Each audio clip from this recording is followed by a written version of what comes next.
Working class beer reviews. It's looking at Breckenridge Vanilla Porter. Breckenridge Brewing Company is in Breckenridge, Colorado. The bottle says roasted malts with notes of vanilla. So let's get this open. Got a brandy snifter here. I feel like porters and stouts work well with that. So get that. I should be able to fit this entire thing in there, no problem. Good large brandy snifter is several ounces. Definitely more than 12. We'll let that set up. Get that bottle out there for you to see. Went to the Breckenridge website. As you can tell, porters are dark, porters and stouts. Breckenridge.com. Vanilla porter, roasted malts with notes of vanilla, just like the bottle. Aromas of vanilla and toasted grains set the stage for mellow flavors of vanilla and dark roasted malts in this popular porter. Don't let its deep mahogany color fool you. This brew is packed with flavor, yet as smooth as they come. The deets. It doesn't really give much.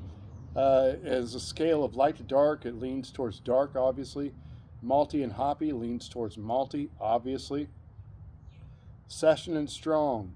It leans towards strong, but it's 5.4, which I don't know. That's not for port.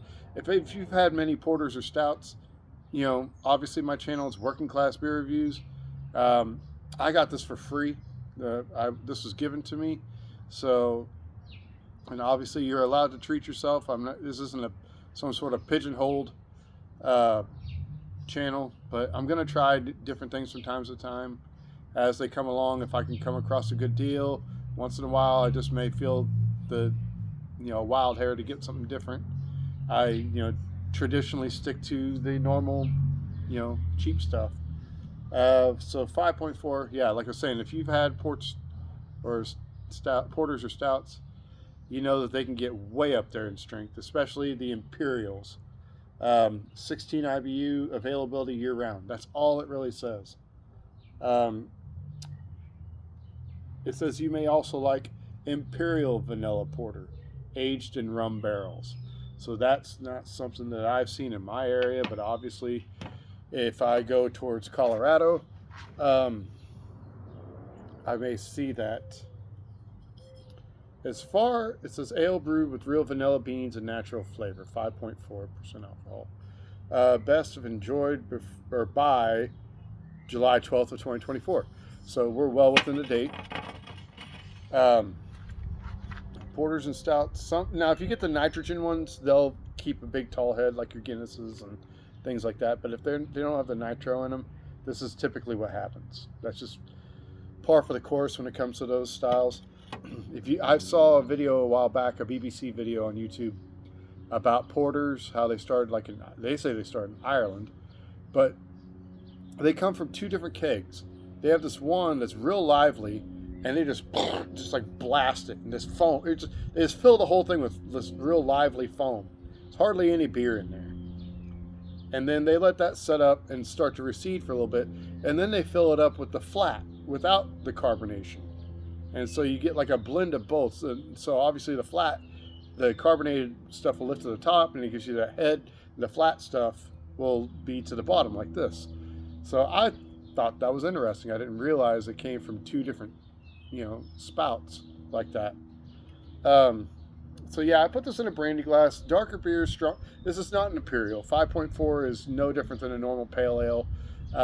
Guinness, I think, is below 5%, and it's not even they say it's a stout, but if it's below 5%, I think it's a porter.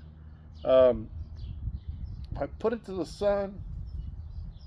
I get some like brown reddish notes, and it seems to be, well, you can't see through it because it's so dark, but it doesn't seem like it's got a lot of sediment or anything, so I'm guessing it's pretty filtered. Let's get the nose on. I can already tell you probably what the first note.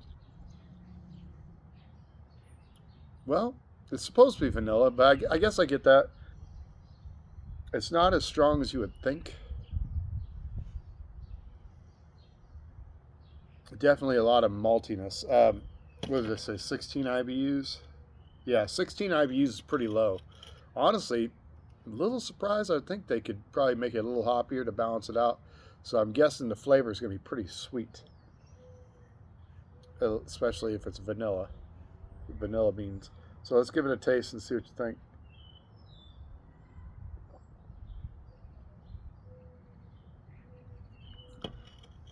Yeah, definitely a sweet vanilla taste on the front. Um, Chocolate, like brownies. Tastes like brownies, kind of. I know some brownie uh, recipes and batters have vanilla extract in them. A lot of sweet baked goods have vanilla or almond extract in them.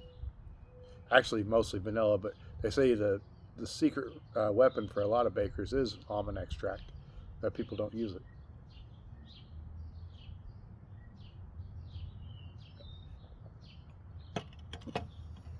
I've had this before. I'm not gonna lie. I've had this a few times. This has been around for quite a while.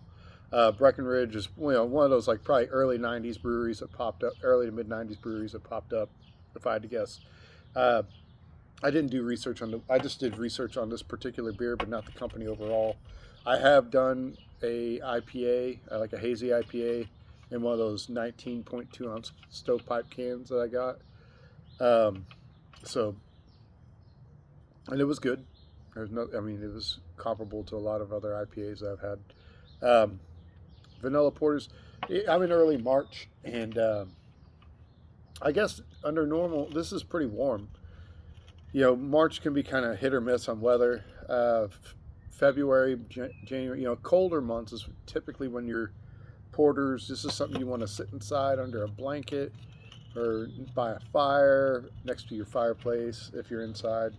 You know, this is definitely a cold weather beer. This is, it's we're in the 60-degree area right now, so I guess it's cool, not cold. I'm able to wear a t-shirt and feel comfortable, and I'm not a cold weather guy. I mean, it's probably upper 60s if I had to guess. I didn't even look. Um,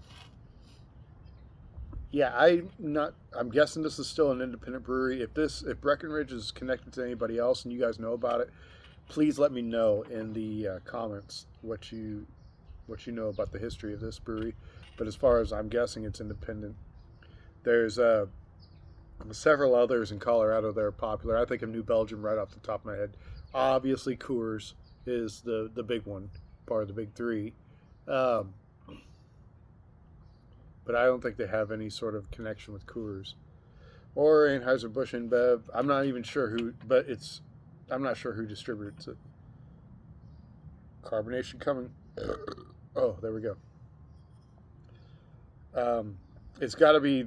We have the County Distributing, which is our Budweiser InBev distributor, or we have Grellner, which is our Miller Coors, Molson Coors, Pabst distributor, and other craft beers. I think Yingling is through Grellner. But so I mean, as far as just distribution wise, it's between one of those two, obviously. So I'm not entirely sure if they're connected to any of the big companies, but yeah, it's really good. I mean,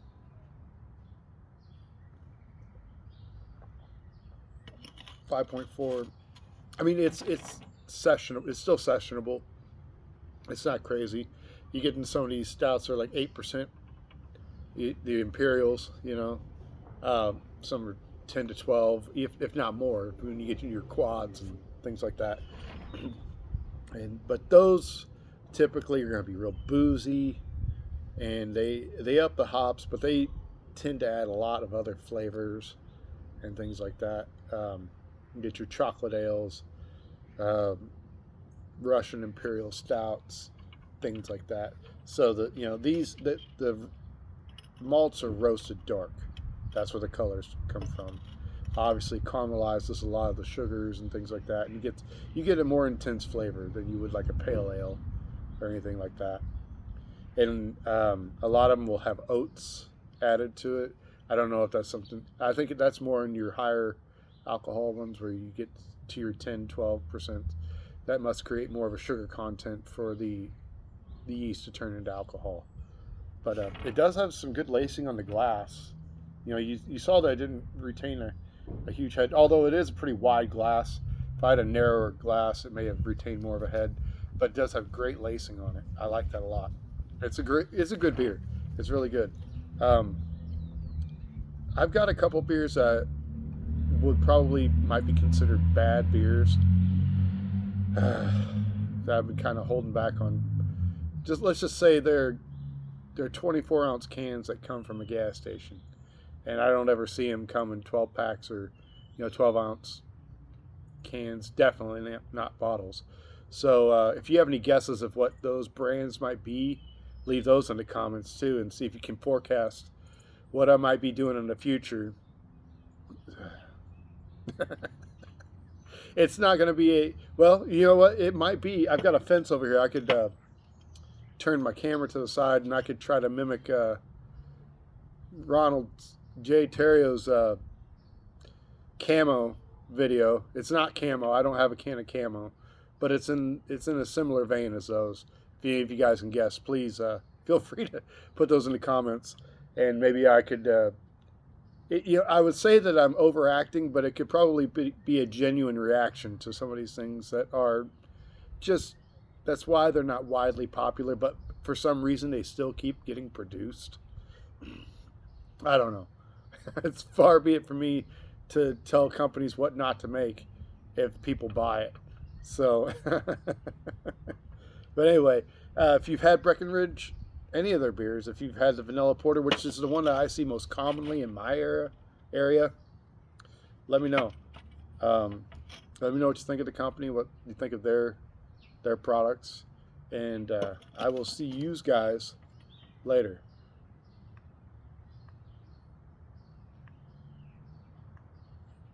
Turn off.